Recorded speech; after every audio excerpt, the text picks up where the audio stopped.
every Mother's Day, me and my sister and my dad make like kind of like breakfast in bed for my mother. And yeah, we give it to her. And we usually make like French toast. Typically what I do is, certainly I call my mom. She now lives in Atlanta, and buy flowers.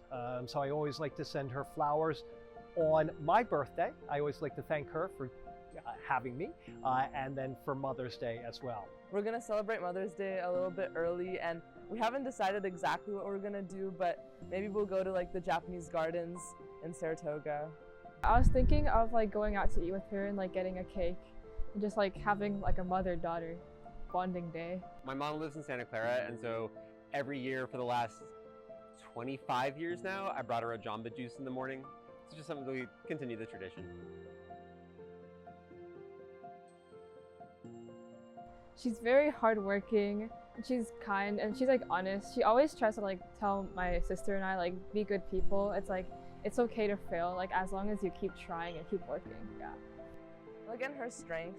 She's been through a lot, and I think we've been through a lot together. So I admire like the way that she's just kept on fighting, and like even through the difficulties, she's maintained her confidence. Her she's stayed focused and been able to overcome immense challenges, and I really respect her for that. My mother as a kid was really loving, embracing, very, very positive.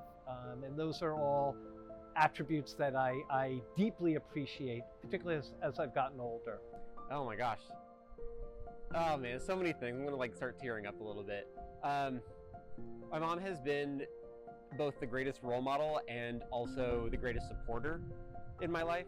So everything from showing me how to treat people, showing me how to like be a good friend to others, sibling, person in a family. She's been a great role model, as well as just being a support, whether it's been in teaching, whether it's been other pursuits, any kind of after school thing. She was always the most supportive person. So appreciate so much about her.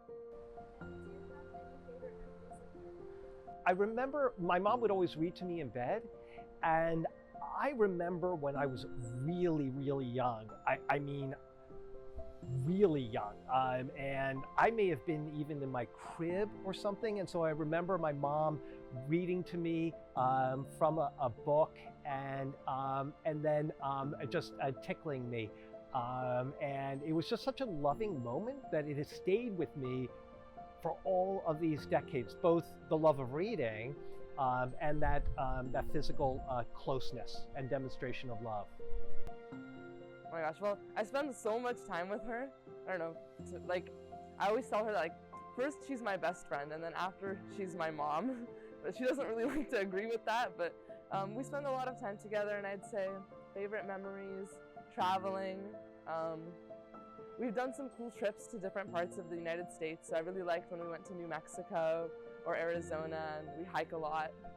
When I was a lot younger, like 6 or 7, my sister would play volleyball at a park, and while she would do that, I would play soccer with my mom for like the whole time. And neither of us were very good at the time, but it was just fun to like run around with my mom, and yeah. Honestly, anytime I've traveled with her for fencing competitions, because we get to like just bond after I'm done competing, and we get to explore the city, yeah. We were in North Carolina, and it was our first time there, and like the city itself was kind of empty, but then we ended up like just walking around and going on the train system there. It was kind of fun. Like we didn't really do anything, but it was just like nice just to chat with her, yeah. Dude, this is so hard, because this is like, this one person just means so much to you and represents so many different aspects of your life. So how do you come up with just one message? Just gotta go classic. Just love you, Mom. Always here for you. My message to my mom would be like, I love you a lot, and thanks for everything you do for me. Thank you so much for everything. I know it's been like a rough year raising 2 kids, and like now one of them is going off to college. Like I really appreciate everything you've done, yeah. I love you. Mwah. Well, I'm tearing up because this is such a wonderful process. I'd probably say thank you so much, Mom, for always being there, for supporting me and loving me without judgment, and really coming to me with an open heart. I love you, Mom.